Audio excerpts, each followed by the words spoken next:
baju ni kocik. Benda penuh.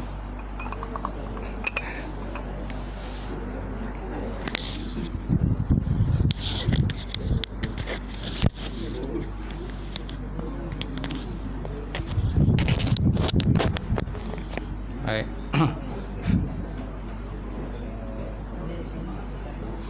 Baik, kita mulakan kuliah malam ni dengan sama-sama membaca Ummul Kitab ila hadratin Nabi Muhammadin Mustafa Rasulullah sallallahu alaihi wasallam la al-kiram wa sahbihi nizam insyaallah. Fatihah. A'udzubillahi minasyaitonir rajim. Bismillahirrahmanirrahim. Alhamdulillahirabbil alamin. Arrahmanir rahim. Maliki yaumiddin.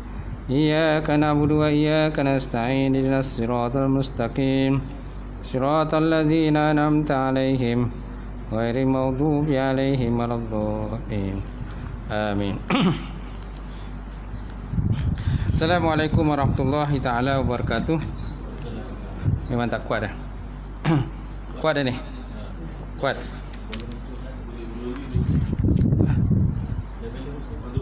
Sini. Okey. Bismillahirrahmanirrahim. Alhamdulillahirabbil alamin wal aqibatul muttaqin wala udwana illa 'alal zalimin. Asyhadu an la ilaha illallah wahdahu la syarikalah wa asyhadu anna Muhammadan abduhu wa rasuluh. Allahumma shalli wa sallim ala sayyidina wa maulana Muhammad imamil muttaqin wa qaidud du'al mujahidin wa ala alihi wa sahbihi ajma'in. Amma ba'. Fa inna asdaqal hadis kitabullah wa khairan hadi Muhammad sallallahu alaihi wasallam wa syarril umuri muhdatsatuha wa kullu muhdatsatin bid'ah wa kullu bid'atin dalalah wa kullu dalalatin finnar. Qala Allah subhanahu wa ta'ala fi kitabil azim ba'da auzubillahi minasyaitonir rajim. Walan tardu ankal yahudu walan nasara hatta tattabi'a millatahum qul inna hudallah huwal huda wala in taba'ta ahwa'ahum min ba'di ma ja'aka minal 'ilm ma laka minallahi min waliyyin wala nasir. Suraqallahul azim. Maksudnya orang-orang Yahudi dan juga Nasrani itu tidak akan redha kepada kamu sehingga kamu mengikut akan agama mereka. Kata oleh Muhammad, sesungguhnya petunjuk Allah adalah sebenar-benar petunjuk. Dan jikalau kamu mengikut akan hawa nafsu orang-orang yang telah diberikan ilmu kepada kamu, maka tiadalah bagi mereka itu pembantu dan juga penolong selain daripada Allah Subhanahu wa taala. Insya-Allah. Baik. Yang hormati Tuan Imam kita, tak lupa juga Tuan Bilal, kemudian Jatuh Kuasa Surau, muslimin muslimat yang dirahmati Allah. Alhamdulillah, kita panjatkan puji dan syukur Allah Taala kerana Allah Taala izinkan pertemuan kita malam ini sekali lagi, insya-Allah, untuk kita sambung kitab kita, kitab Penawar Hati. Saya dimaklumkan oleh Samsul ada 2 kitab saja, kan? 2 kitab aja yang dalam stok, dia kata. Dia dah telefon lah pembekal. Tapi saya dimaklumkan Ustaz Muhadi ada buat program 28/9 ni di tempat Dr. Syuhada di Sekamat. Dia program daurah kitab tu. Daurah kitab ni ramai datang tu. Jadi cuba tanya kat sana lah, ada tak kitab lebih ke dan sebagainya. Dia daurah dia 2 hari. Hari pertama dan hari kedua lah. Ustaz Muhadi akan turun di sana. Tapi mungkin saya tak dapat join lah. Cubalah tanya. Kemudian yang apa ni, Penawar Hati ni dia ada terjemahan yang murah sikit lah. Di pasaran ada, di kedai buku kitab ada, tetapi dia tidak ada penambahan. Hanya terjemahan bulat-bulat je. Terjemahan bulat-bulat saja. Dia saiz buku dia kecil je. Dia tak ada penambahan. Macam Qalbun Salim ni dia ada penambahan dia. Penambahan syarah huraian dia kan. Yang itu tak ada. Saya tak pasti harga dia. Tuan-tuan boleh search dalam internet, Penawar Bagi Hati, terjemahan dia. Murah je saya rasa, tak sampai 40 pun harga dia. Mungkin dalam 20 ataupun belas lah begitu. Cubalah tengok. Kalau tidak nanti boleh Jawi pun boleh ke? Jawi pun okey je kan.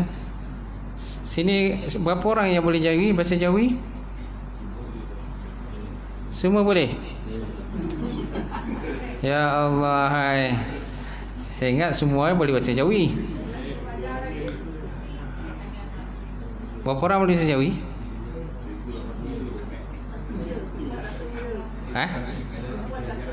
Perempuan seorang je boleh baca Jawi. Ya Allah, hai. Punya ramai tu Ustaz belum ajar lagi Jawi.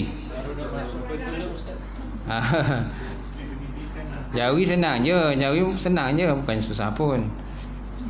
Tu sebab nak hapus susah Jawi tu, sebab ramai tak betul Jawi kita. Okey. Baik Ni Jawi dia, boleh tengok sini lah Jawi dia. Boleh ambil? Samsul. So dia tengoklah Jawi dia. Jawi dia bukannya payah sangat pun, senang je. Dalam mata boleh baca Dalam mata boleh baca Jawi. Okey. Kita Penawar Hati yang Jawi saja. Jawi ni murah je, tak sampai RM10 pun Jawi dia. Mungkin dalam RM3-4 dia macam tu. Jawi memang murah. Tapi kalau bila dah terjemahkan, itu yang harga dia naik. Apalagi kalau ada huraian syarahan dia, lagi pula harga dia melambung naik kan. Macam tu. Kalau Jawi murah. Siapa yang boleh bahasa Jawi, lagi senang lah. Kalau boleh baca Arab, lagi boleh, lagi bagus.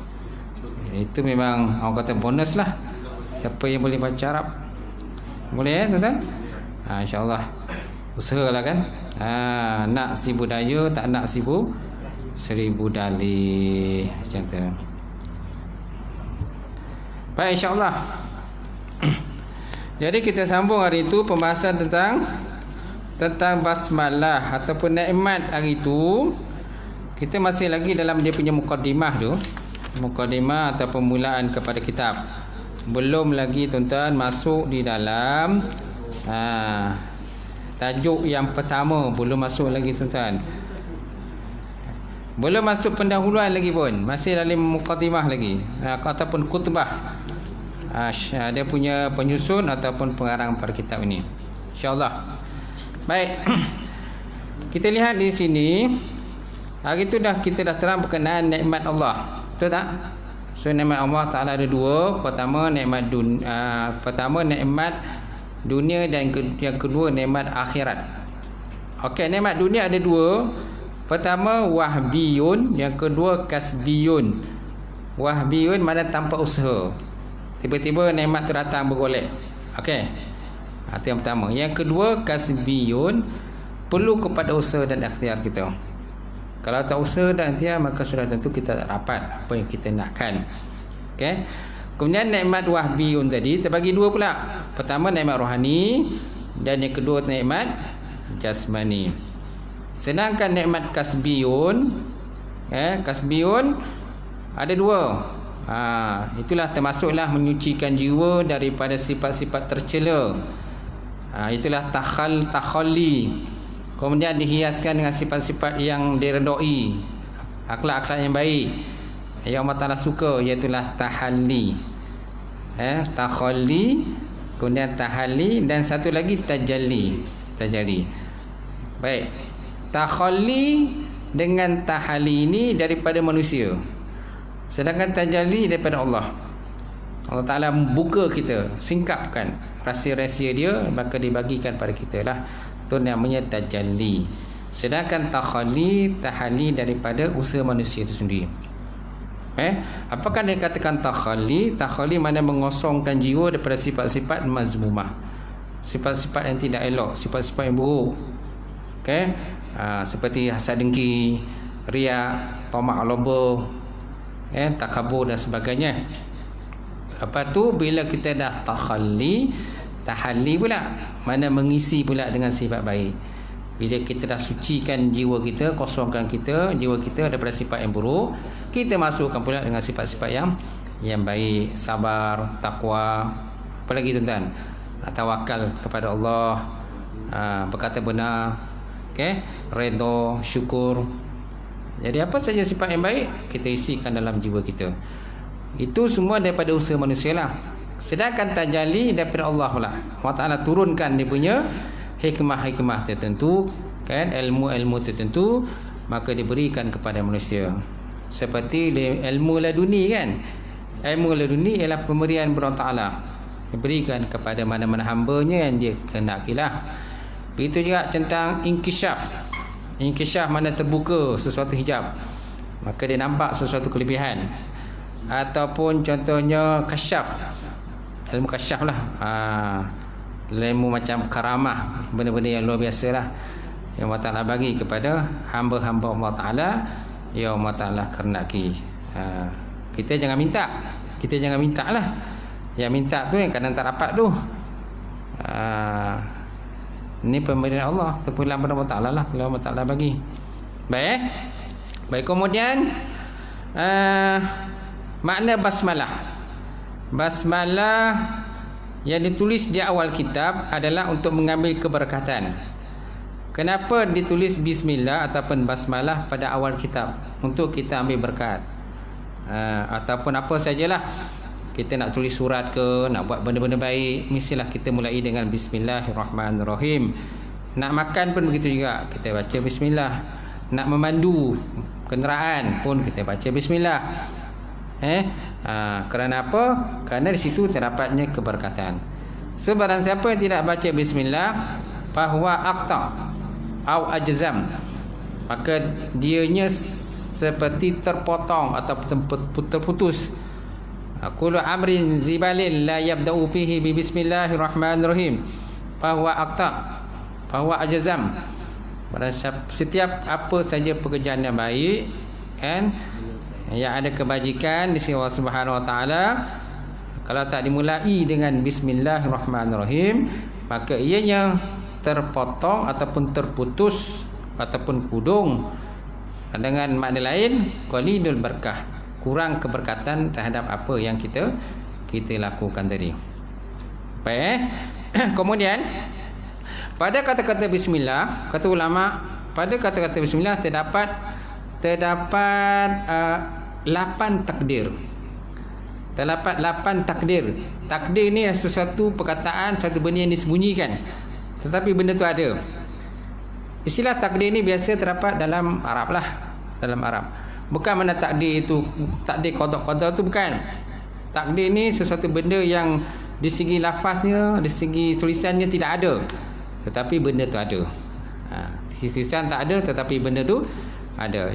Jadi kata ulama, ada 8 takdir yang terdapat pada bismillah. Yang pertama, didahulukan nama yang umum. Yang kedua, didahulukan nama yang khusus. Yang ketiga, didahulukan PL yang umum.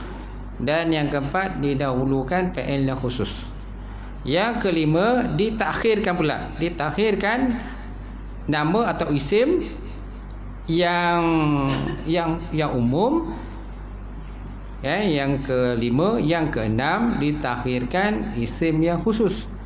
Yang ketujuh, ditakhirkan PL yang umum. Dan yang ke-8, ditakhirkan PL yang khusus.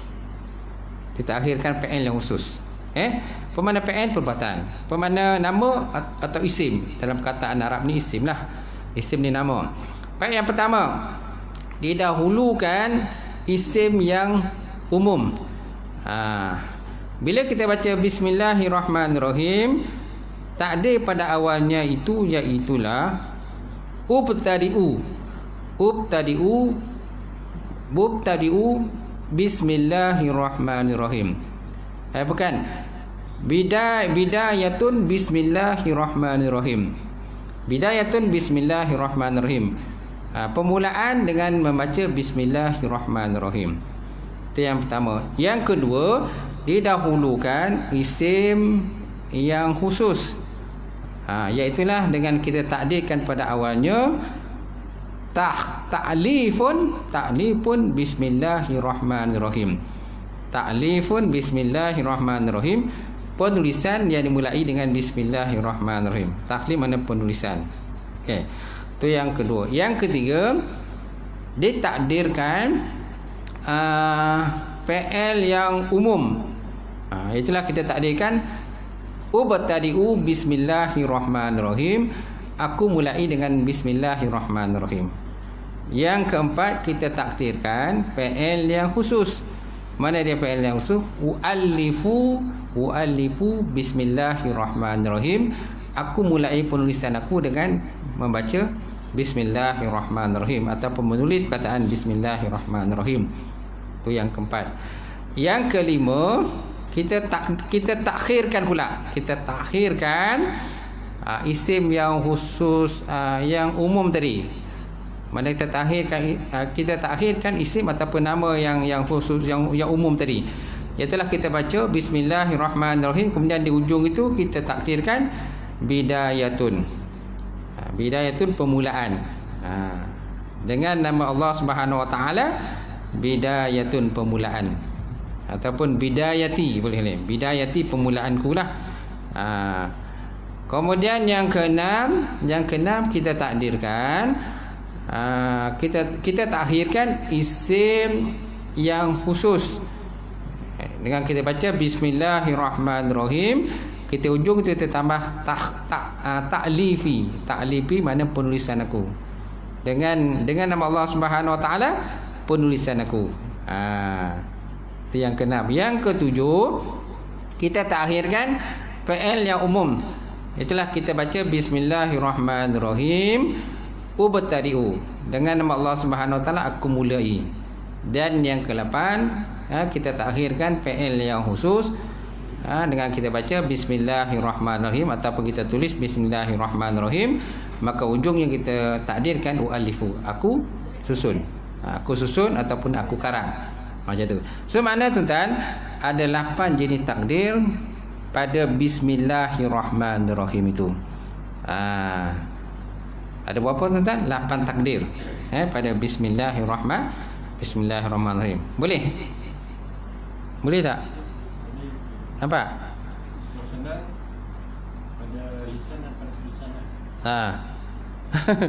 Saya ulang semula, boleh Okey, ada 8 takdir pada bismillahirrahmanirrahim. Takdir ni mana dari segi tulisan tak ada, tapi dari segi sebutan ada.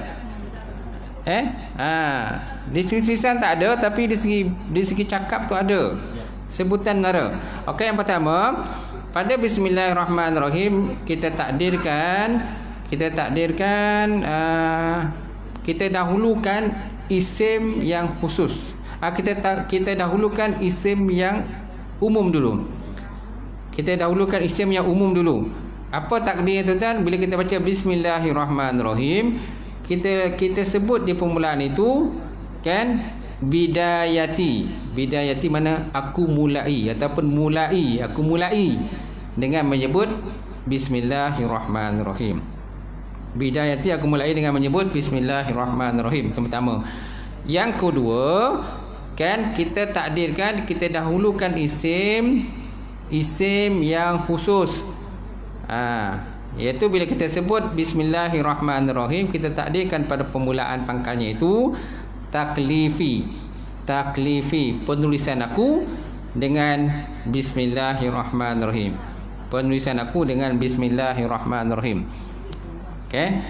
Yang ketiga kita dahulukan fi'il yang umum terhadap bismillahirrahmanirrahim tadi. Jadi apa kita takdirkan? Ubtadi'u bismillahirrahmanirrahim. Aku mulai dengan bismillahirrahmanirrahim. Yang keempat kita takdirkan isim fi'il yang umum, fi'il yang khusus. Kita takdirkan fi'il yang khusus, iaitulah kita takdirkan u'allifu bismillahirrahmanirrahim. Aku mulai ataupun aku susun, aku tulis dengan dimulai dengan bismillahirrahmanirrahim. Itu yang keempat. Kemudian yang kelima, kita letak di ujung pula. Tadi kita letak di pangkal semua. 4 benda tadi kita letak di pangkal bismillah. Sekarang ni 4 benda ni pula kita letakkan di ujung bismillah. Okey, yang pertama ataupun yang kelima, mana kita takhirkan isim ataupun nama yang umum. Bila kita sebut bismillahirrahmanirrahim, kita takdirkan di ujung itu bidayati, permulaanku. Dengan nama Allah Subhanahu Wa Taala kita takdirkan di ujungnya permulaanku. Okey. Yang keenam, kita takdirkan ataupun kita takhirkan isim yang khusus pula.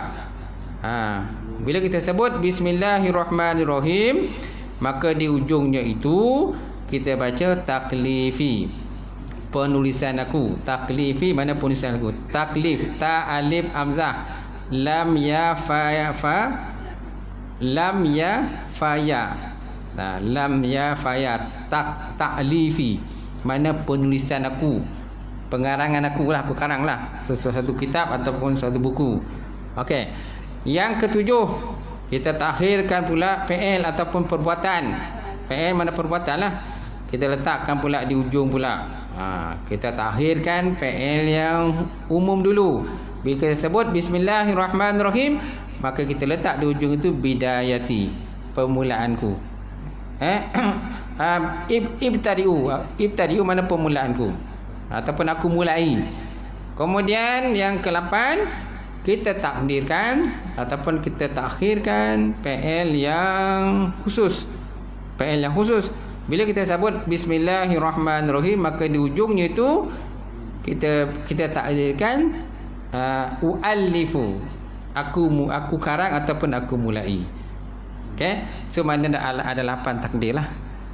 Yang ditakdirkan pada kalimat bismillahirrahmanirrahim sahaja. Puas nak mengingat tu Ustaz. Poning kepala kan. Tak ingat. Kau tulis senang Ustaz. Boleh tulis Ada marker?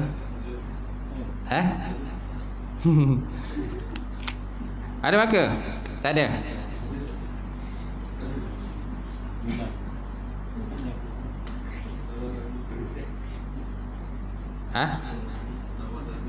Dawat Nabi. Dawat Nabi. Dawat Nabi.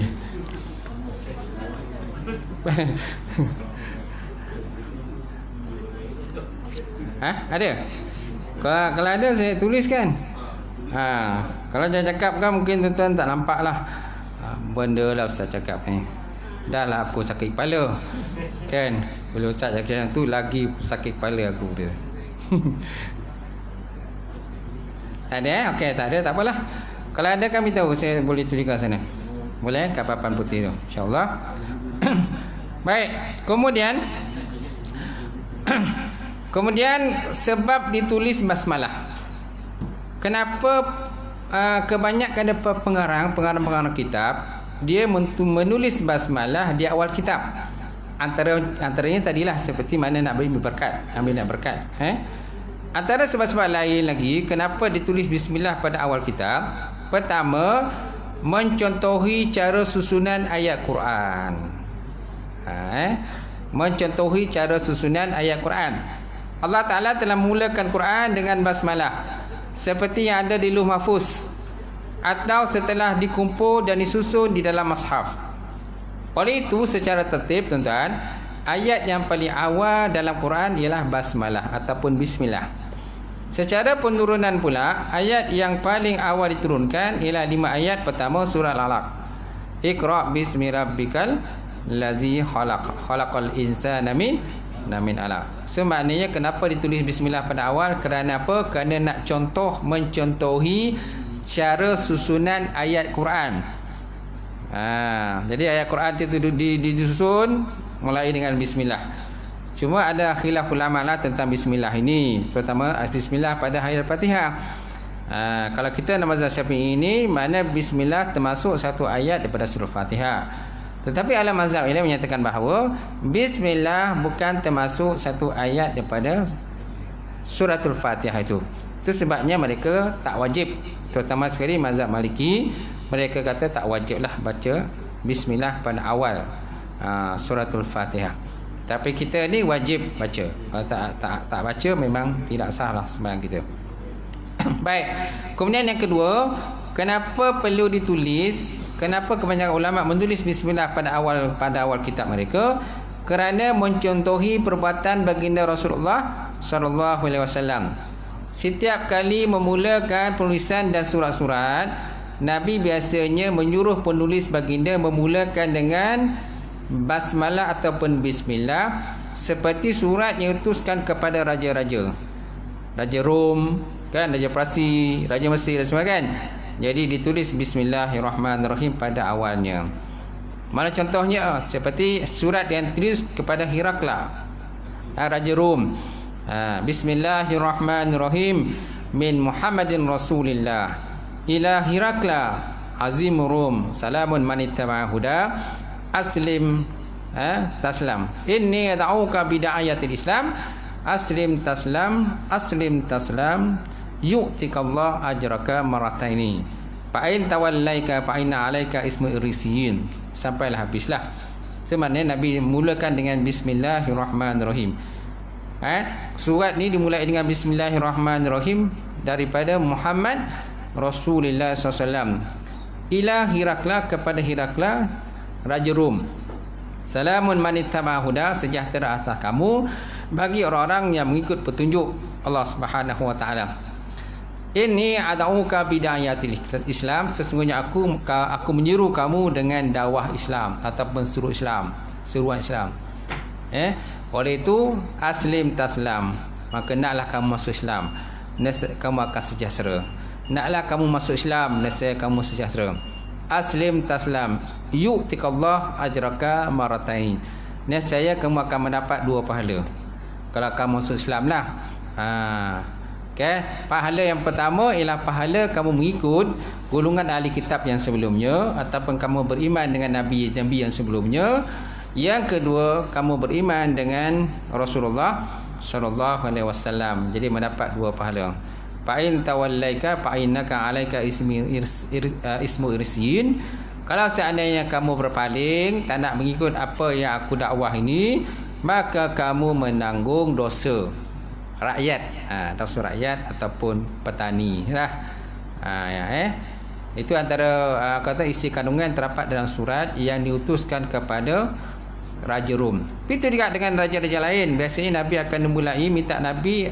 Biasanya Nabi tak tulis surat. Nabi akan meminta sahabat menulis surat untuk baginda Rasulullah sallallahu alaihi wasallam dan dimulai dengan bismillah pada awalnya.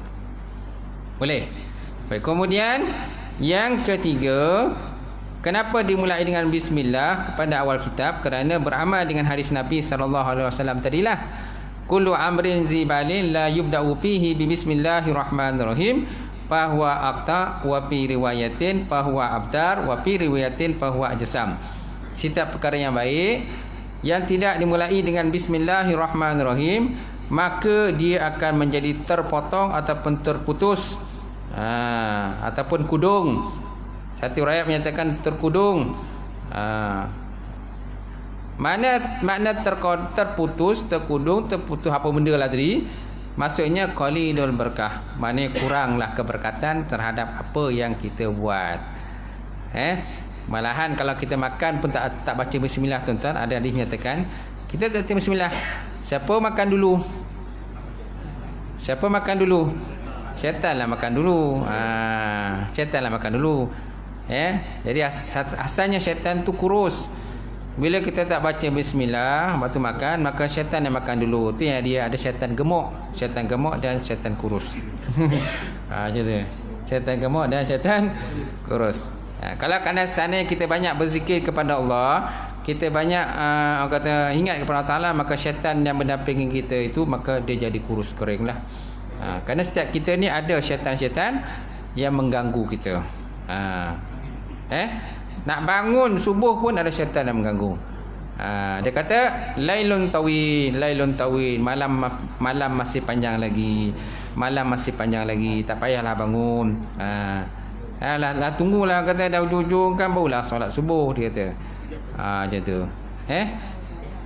Maknanya nak bangun pun dia goda kita. Tengah sembahyang pun dia goda lagi kan. Dia goda kita ni waktu tengah sembahyang. Itulah pengaruh syaitan. So maknanya kenapa pengarang ataupun penulis-penulis kitab mulai dengan bismillah pada awal kitab? Pertama, mencontohi cara susunan Al-Quran lah. Yang kedua, mencontohi perbuatan baginda Rasulullah sallallahu alaihi wasallam. Yang ketiga, beramal dengan hadis Rasulullah sallallahu alaihi wasallam. Baik.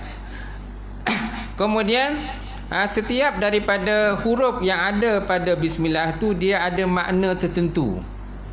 Contohnya ba. Bismillahirrahmanirrahim. Ba itu kata ulama, dia kata maksudnya bara'atullah. Bara'atullah maksudnya kelepasan daripada Allah Subhanahu Wa Taala kepada orang yang mendapat kebahagiaan. Bara'atullah, kelepasan Allah. Mana Allah Taala sentiasa melindungilah hamba-hamba yang mengucapkan bismillahirrahmanirrahim. Jadi ba tadi kan. Asal mana ba tu, b tu mana dengan lah. Asal mana b tu dengan. Bahasa Arab ni satu huruf saja, satu huruf yang ada baris, dia ada makna. B saja ada makna dengan kan. Kaf di atas mana seperti. Kaf di atas mana seperti. Boleh tuan? Sahabat kita tu macam Syekh tidur. Khusyuk ke atau macam mana? Khusyuk. Khusyuk lah kan. Khusyuk lah tu.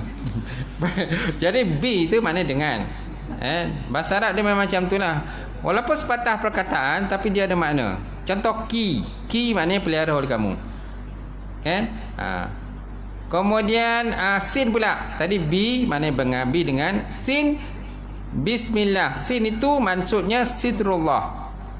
Sitrullah. Mana perlindungan Allah Ta'ala kepada orang yang jahil. Perlindungan Allah Ta'ala pada orang yang jahil. Itu mana sitrullah. Tapi jangan biarkan diri terus dalam kejahilan.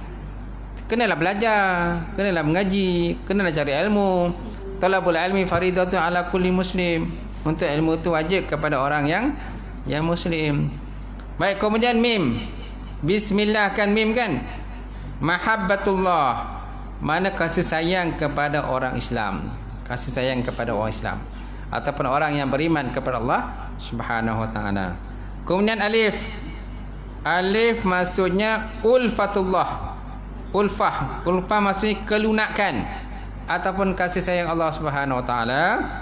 Kemudian lam latifullah. Latif. Apa maksud latif?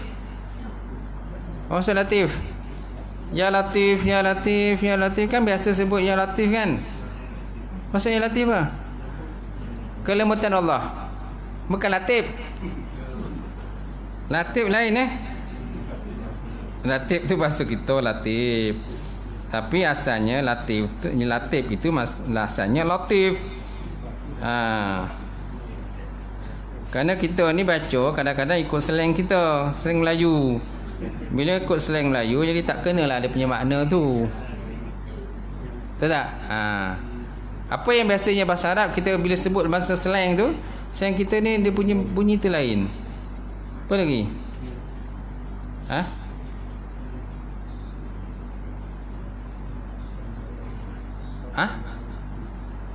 Siapa sini namanya bahasa Arab?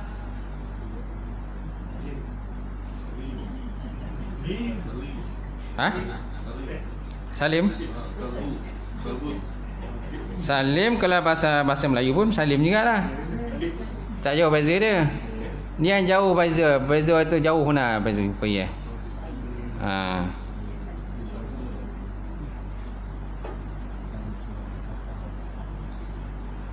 Boleh? Nanti fikirlah tuan-tuan. Baik, kemudian ha hidayatullah. Ha tu hidayatullah, mana petunjuk Allah Subhanahu Wa Taala, petunjuk Allah. Kemudian ra ridwanullah, keredaan Allah Subhanahu Wa Taala, ridwanullah. Kemudian ha maksudnya hilmullah. Hilmullah maksudnya kelonggaran daripada Allah Taala kepada orang yang berdosa. Asal hilmullah ni halim. Halim ni lemah lembut lah. Halim ni lebih kurang sama dengan mana latif, lemah lembut. Tapi jangan tak lemah lembut ataupun sangat lemah lembut pun susah juga. Dah macam sotong pula dia punya lemah lembut tu. Tu pun payah juga tu. Kenapa kau ni lembik macam ni? Dah nama saya lembik ustaz. Dah nama saya lemah lembut. Maka saya pun lemah lembut lah. Lah tukar Argentina pula dah. Jangan macam tu Kemudian mim minnatullah. Minnatullah maksudnya kurniaan Allah Subhanahu Wa Taala kepada orang yang beriman. Kemudian nun, nurul ma'rifah. Nurul ma'rifah, cahaya ma'rifah di dunia dan cahaya ketaatan di akhirat. Kemudian yadullah. Yadullah mana pemeliharaan Allah Ta'ala kepada orang yang Islam sahaja. Boleh? Baik, kemudian kata musannif lagi, apakah kelebihan membaca bismillah yang lagi? Okey, pertama bismillah sebagai pelindung. Syekh Ahmad Sawi ni salah seorang pada pengarang kitab tafsir menyatakan bahawa jika basmalah dibaca sebanyak 21 kali sebelum tidur malam, orang yang membacanya akan selamat daripada syaitan. Rumahnya akan terselamat daripada kecurian, selamat daripada mati mengejut dan balak-balak lain yang berlaku pada malam itu. Balak-balak lain yang berlaku malam itu, maka insya-Allah dia terselamatlah. Berapa kali tuan-tuan yang kita kena baca? 21 kali sebelum tidur malam. Sebelum tidurlah kita baca 21 kali. Jadi orang yang membacanya insya-Allah akan selamat daripada syaitan, gangguan syaitan. Rumahnya terselamat daripada kecurian. Ada orang nak curi contohnya, nak masuk dalam rumah kita tengah tidur, insya-Allah kita selamatlah. Kemudian selamat daripada mati mengejut. Kemudian balak-balak lain yang berlaku pada malam itu disebut dalam kitab Kasyifus Sajab. Baik, kemudian tuan-tuan, amalan membaca 786 kali basmalah pula. 786 kali basmalah. Para ulama ada menyatakan bahawa untuk hajat yang sangat perlu, naklah membaca 7 hari berturut-turut dengan bilangan tersebut. Masya-Allah. Jadi para ulama menyatakan untuk hajat yang sangat perlu. Apa hajat tuan-tuan yang sangat perlu ni? Ada tak hajat yang sangat perlu? Ada. Okey, kalau ada bacalah. 7 hari berturut-turut dengan bilangan tadi. 786 kali basmalah. Boleh kan? Boleh. Kalau menyanyi itu sampai 2-3 jam tuan-tuan menyanyi. Betul tak? Ini pula basmalah, bismillah tak boleh tu tak. Macam tu. Bukan orang sini lah menyanyi tu, orang tempat lain. Baik. Kemudian basmalah asbab ditunaikan hajat. Basmalah merupakan asbab ataupun sebab ditunaikan hajat kita. Antara amalan disebut oleh Syekh Muhammad At-Tahir As-Sundul. Masya-Allah nama tuan-tuan. Yang meninggal pada tahun 1218 Hijrah.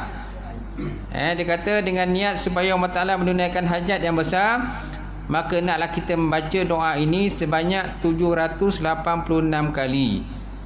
Kita baca doa ini 786 kali. Apa doa tuan-tuan? Allahumma anta laha walau azumat farriha bifadli bismillahirrahmanirrahim. Allahumma anta laha walau azumat farriha bifadli bismillahirrahmanirrahim.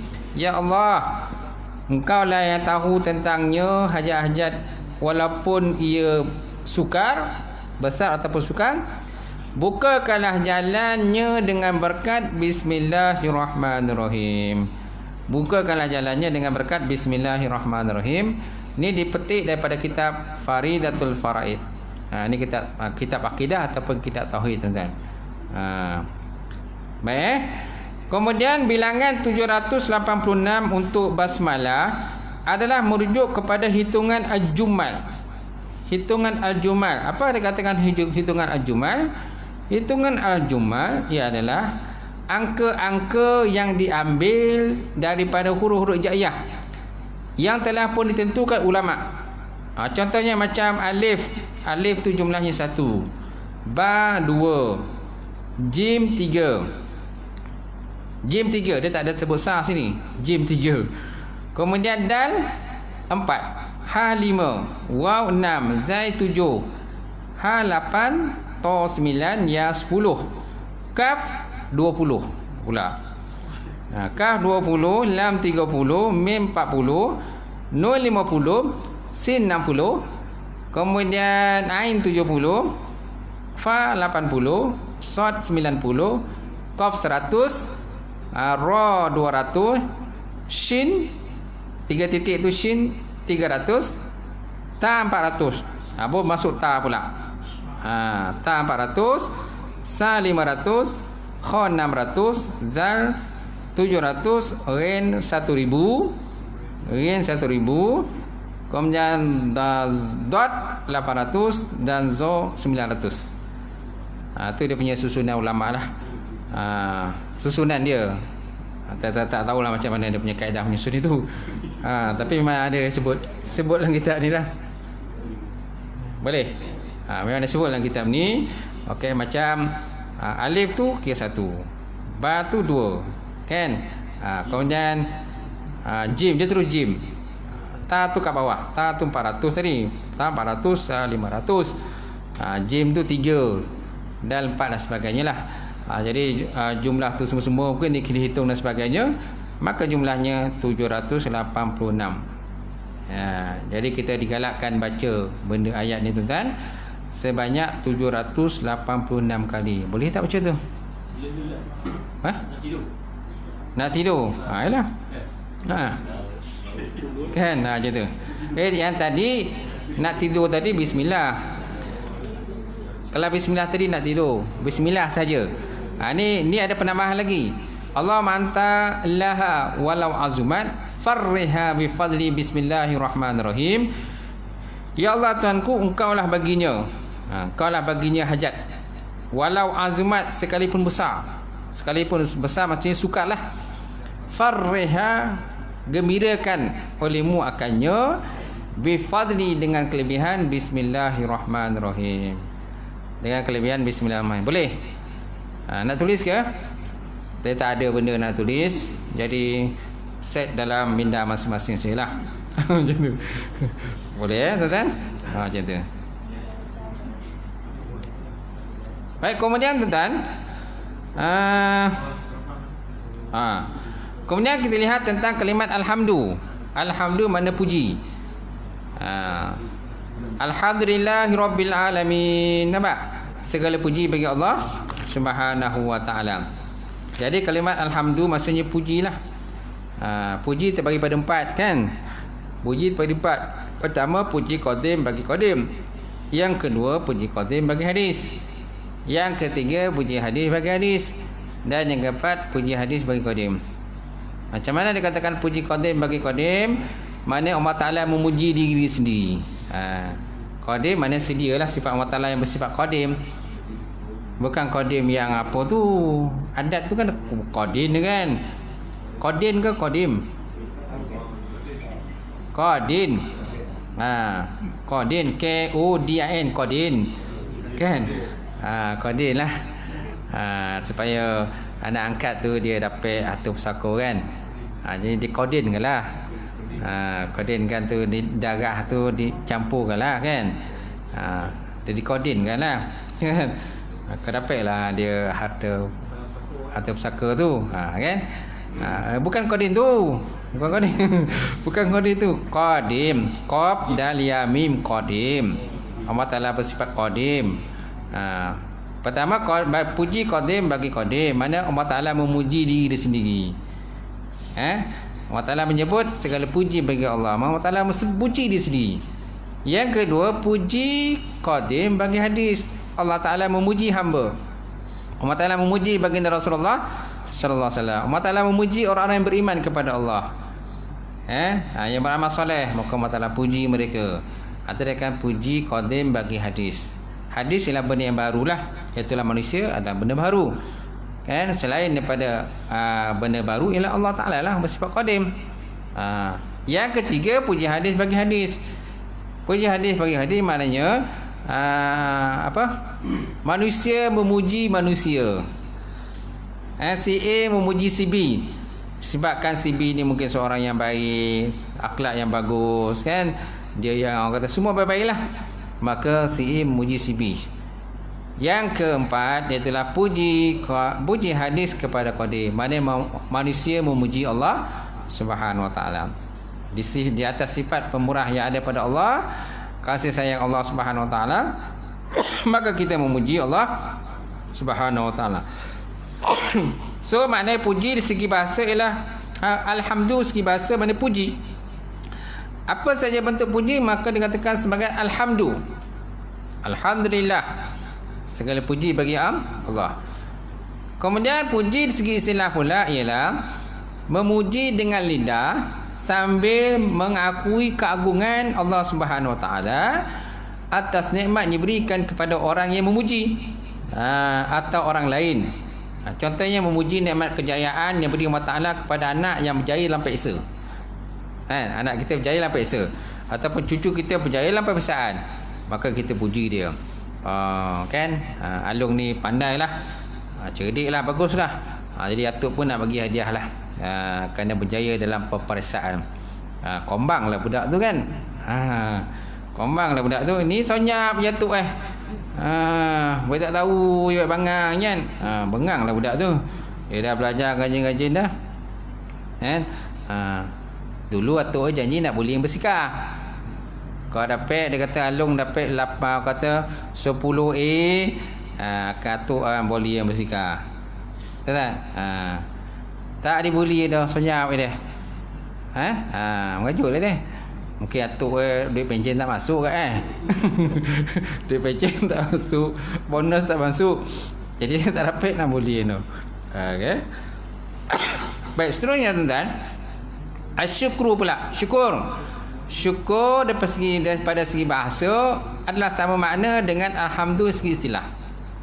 Bila kita sebut syukur saja, bila kita sebut syukur di segi bahasa sama dengan makna puji daripada segi istilah tadi. Sedangkan syukur daripada segi istilah pula ialah perbuatan hamba yang menggunakan segala nikmat Allah Ta'ala yang digunakan kepadanya sesuai dengan tujuan nikmat itu diciptakan. Maknanya kita mempergunakan segala nikmat tadi sesuai dengan tujuan nikmat itu diciptakan. Contohnya mata. Apa tujuan untuk nikmat mata? Melihat benda-benda yang baik kan. Telinga, apa tujuan Allah Ta'ala jadikan telinga? Mendengar nasihat-nasihat yang baik.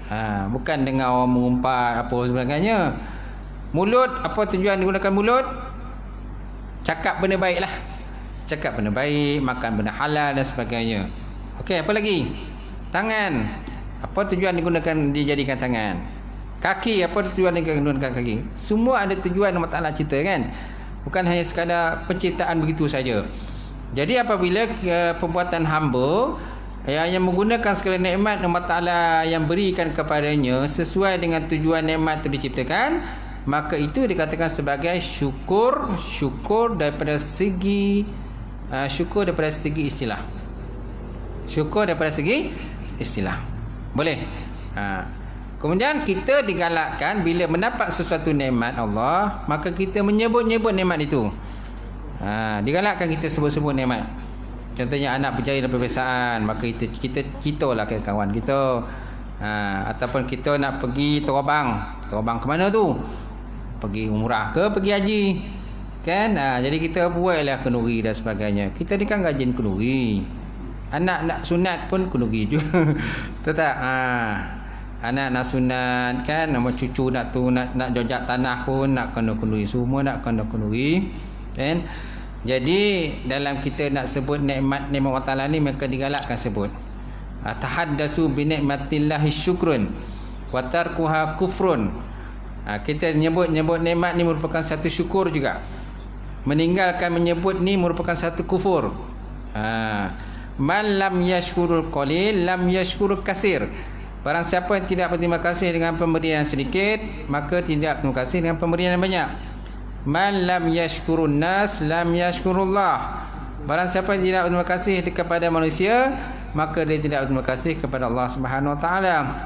Al jama'atu rahmah bermula hidup secara berjemaah itu merupakan satu rahmat pada Allah. Wal firqa azab, sedangkan hidup bercerai-berai itu kan, berpuak-puak, bersuku-suku kan, bersakat dan sebagainya, maka merupakan azab daripada Allah. Macam pecah-pecah tu azab lah.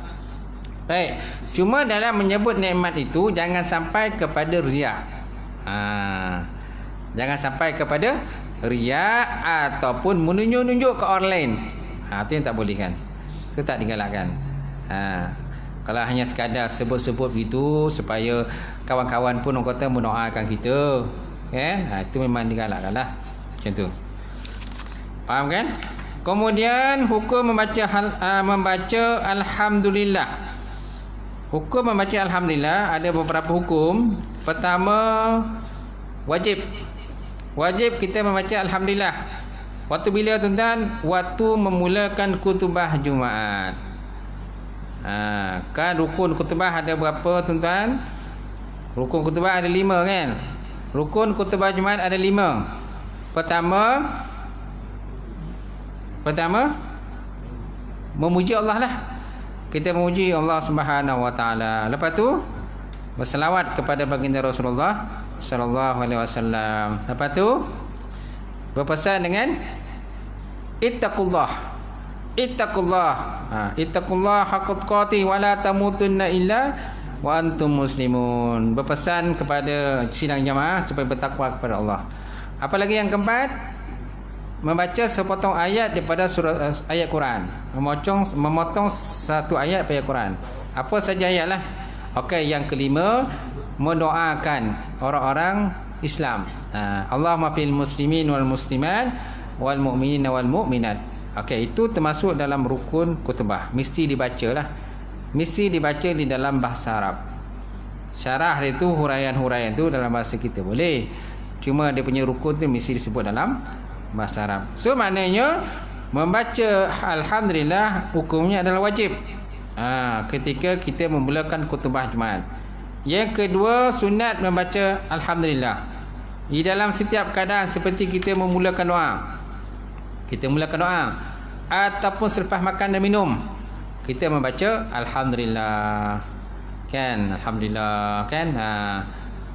Jangan tunggu orang kata dah cenao tu kan. Cenao baru sebut alhamdulillah. Kan baru sebut bismillah. Kalau tak ada tu, tak ada baca. Tak ada alhamdulillah tu kan.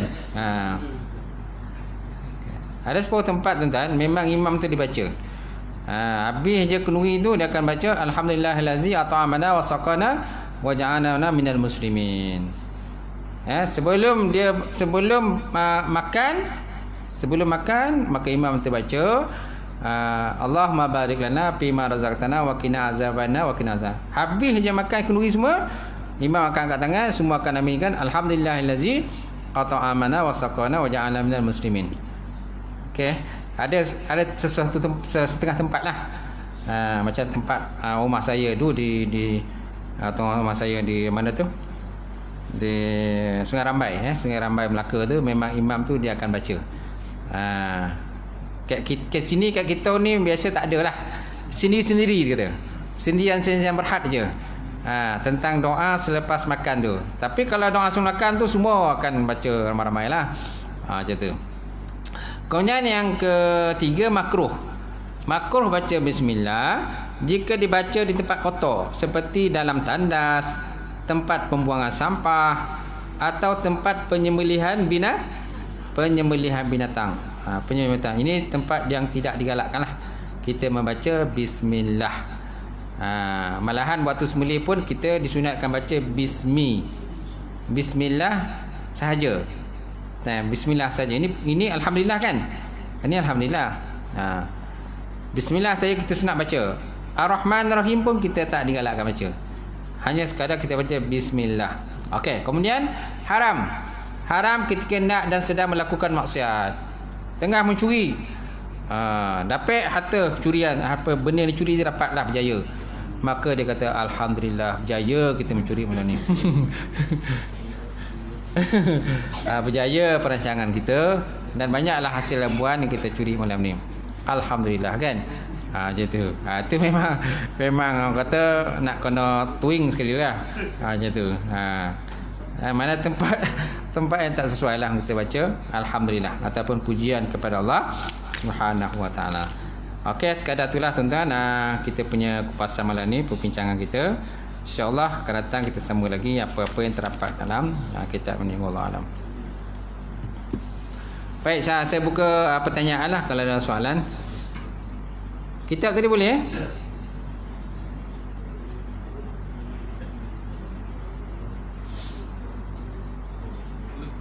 Boleh baca? Boleh? Belajar lah baca Jawi tu kan. Macam tu. Jawi lama bukan Jawi baru. Kalau Jawi baru tu mungkin ada susah sikit lah. Jawi lama ni senang kan. Macam tu.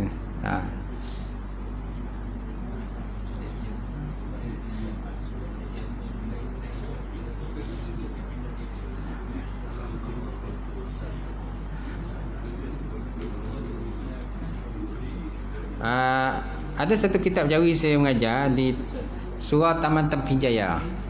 Surah Taman Tampin Jaya. Dia memang kitab Jawi. Kitab Jawi lama. Jauhah Marhub nama dia. Tebal juga kitab tu. Banyak tajuk-tajuk yang terdapat dalam kitab tu dah. Dah dekat nak habis dah pengajian tu. Kitab Jawi. Memang alhamdulillah ramai yang boleh bahasa Jawi. Jadi tuan-tuan janganlah orang kata copek nak serenda tu kan. Kalau boleh Jawi lagi elok lah. Kalau boleh Arab lagi elok lah macam tu. Kalau boleh baca Cina lagi elok. Okey, tak ada soalan Tak ada. Kalau tak ada kita tutup insya-Allah. Auzubillahi minasyaitonir rajim. Bismillahirrahmanirrahim. Alhamdulillahirabbil alamin wassalatu wassalamu ala asyrofil mursalin wa ala alihi washabbihi ajmain. Allahumma zidna ilman nafi'a wa yaqinan sadiqan wa taqabbala wa rizqan halalan mubarakatan katsira wa siyana fataya alim wa lana qulubana bi nuri ma'rifataka wa ta'ala ta'arifin. Allahumma faqina bidin, Allahumma faqina bidin. Allahumma inna na'udzubika min ilmin la yarfa wa min nafsin la tashfa wa min qalbin la yasha wa min du'ain la istajaba laha. Allahumma inna na'udzubika min azabil qabri wa min azabil nar wa min fitnatil mahya wal mamat wa min fitnatil masiihid dajjal ya arhamar rahimin.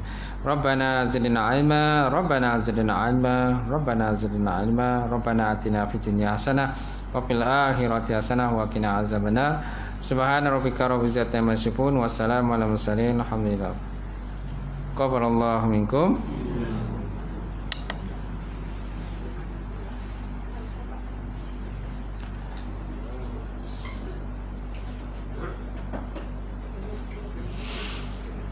Okey. Hai.